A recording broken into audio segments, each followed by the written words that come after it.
Coucou my puce! So as promised, today is the battle of the Kabuki brushes. So I've got Chanel in this hand and I've got the Real Techniques one in this hand. And I was hoping like they would be a lot more comparable so it could really be like a battle and I could be like, this one wins because it's awesome, or sure, that's a word that we're inventing now. But what ended up happening was that they both ended up being quite different despite the fact that they're Kabuki brushes.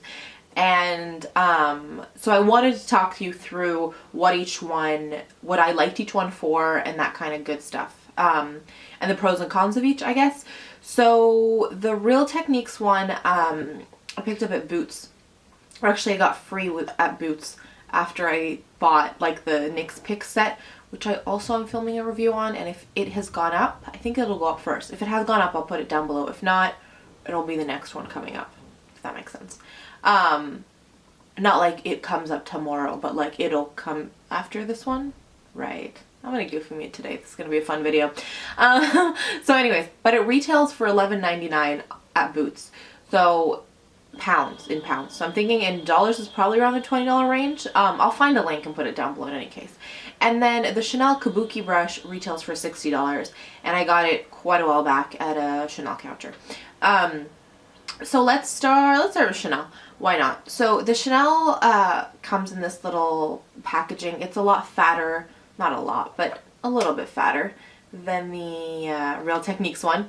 And it comes in a, like it's more of a, like almost metallic-y plastic. Like it's a really hardcore, like, can you hear that? Like that's, yeah, it's like almost metallic-y, whereas this one is sort of a slightly cheaper plastic, but you can see the brush where you can't in this one. Okay, so you pop this guy open and then twist this down, and then that gives you the little brush. It is legitimately the softest brush known to mankind. Like I've never felt anything quite so soft. It almost feels like little bunny feet, like you know the little not that you know not that anyone other than me grew up on a farm with bunnies and you could just like cuddle the bunnies. Yeah, that's probably quite a unique Sarah experience. But if you've ever like bought, you know, those Lucky Rabbit's feet, it's sort of like the softest imagination of that. And really, really, really dense.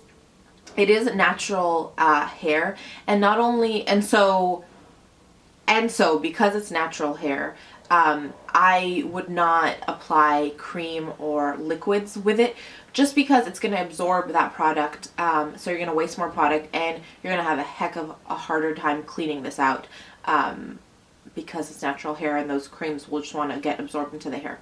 That being said, the box and the people at the counter when I bought this not only recommended that you clean it less often than your other brushes just because you don't want to dry it out too much with a lot of alcohol-based cleansers, but they also don't actually recommend that you use any cleanser on at all. They say soap and water just because you don't want anything too abrasive. Now I use my brush shampoo, my Bobbi Brown brush shampoo, my Bare Minerals brush shampoo, and I clean it with that, but I probably won't clean it as often as my other brushes just because I don't want to dry it out. And so my favorite way to use this guy is with, like, for example, a powder foundation. It will be really nice to buff it in. But the main use I get out of this is to buff in everything at the end. So I'll go in with something like my Guerlain Météorite Voyage, like my finishing powder, and I'll just use it to put that powder on and to buff everything in. You could technically use it with a blush, like a powder blush, but I just find it to be a little bit too big for that. I mean, you could pinch it and use it, but I don't feel like it gives me the kind of application I want. So the problem with this is that it has a very specific use, in that it's really just sort of a powder type of brush. Now, because it comes in this sort of closable, sealable package, what I mainly use this for is I'll use it to finish off my face in the morning, and then I'll throw it in my handbag and use it for touch-ups throughout the day. I love that it you know, closes so that it's not going to get dirty or you know, frayed or whatever in my handbag. So that's what I use this guy for, and I know it's a lofty price tag, but you guys know me and my love for brushes, so for me this one is worth every penny and I really, really enjoy it. But again, it serves a specific purpose, so it's not for everybody. This guy, on the other hand, is pretty versatile. So like I said, that kind of slightly cheaper metal-y-ish packaging, and then the plastic top, and you pull it off, and then you've got, I don't know if you're able to see that detailing, the Real Techniques logo. And then, so this is the brush itself. So it is more of a duo fiber brush, so it's not as dense, and it is angled. I hope you can see that. Let me show you the Chanel one up close. I hope it's focusing. It's a little dirty because I used it today, but it's just like a really fluffy, dense little guy. Okay, now this one on the other hand is very versatile, and I don't actually think you can use it the same way that I use my Chanel one. So it's duo fiber and it's synthetic, so you can use it with liquids, creams, powder. You can use it with everything basically. I've used this with blush, bronzer, and foundation. And so for foundation, I find that what I like to do is you can bring the ferrule up, this sort of retractable ferrule, and then if you hold it here, it's going to be more dense, right? Because I like dense brushes for my foundation. So I'll hold it up here, and then I'll buff my foundation in with it, and then I'll bring it back down, and I'll add some sort of like bronzer and then blush. And the fact that it's angled lets you get that really nice line that you would like on the cheek area. And in terms of cleaning it, again, because it's synthetic, it's nice and easy to clean. And so I definitely have no bad things to say about this guy, but I think it serves a very different purpose than the Chanel one. So depending on what you want to use it for, I would say opt for one or the other. You could definitely still do powder with this guy. I don't really, there's something instinctual in me that's like, it's angled. It's not necessarily my favorite for putting on powder with an angled brush, but you definitely could. And what I will say is that once you've had the, so I was comparing the two, right? So once you've felt the softness of the Chanel brush on your face, it's hard to feel like this one is soft. It's not bad by any means, but again, it's not by any stretch of the imagination as soft as the Chanel one. And because I was so critical and I was comparing them, I was like, this one just really doesn't feel quite as good on my skin. So yeah, I was trying to think if there's anything else I want to tell you. That's sort of my thoughts. I'll leave links to both these brushes down below. And if you guys have tried either of them, let us know. If you've tried any other Kabuki brushes that you love, please also let us know. And I think that's it. I'm going to do points of positivity and I will be done for the day.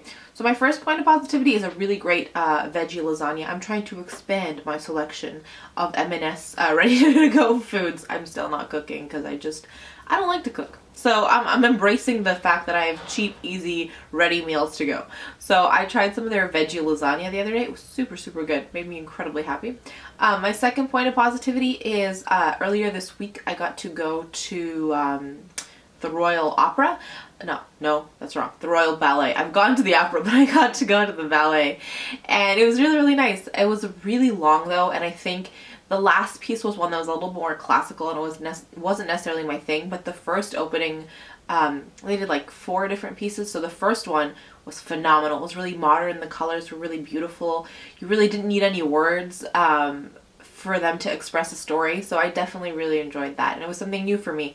It was a very different style of ballet, and I've only ever been to 2 other ballets, and those ones were slightly more classical, so this was a lot of fun. And then my third point of positivity is I got to hang out with my sweet Iram, and that woman is just such a kick-ass lady, and like makes me want to be a kick-ass lady. Like makes me want to be the most kick-ass version of myself. You guys have people like that in your life who are just like so awesome, you're like, yeah, like, that's what it's all about. I want to be more like hardcore and awesome, you know?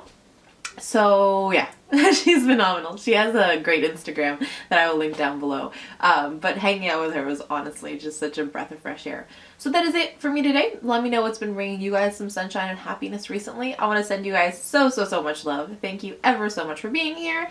And as always, I can never leave you without reminding you that life is just too short to wear boring lipstick. Bye guys.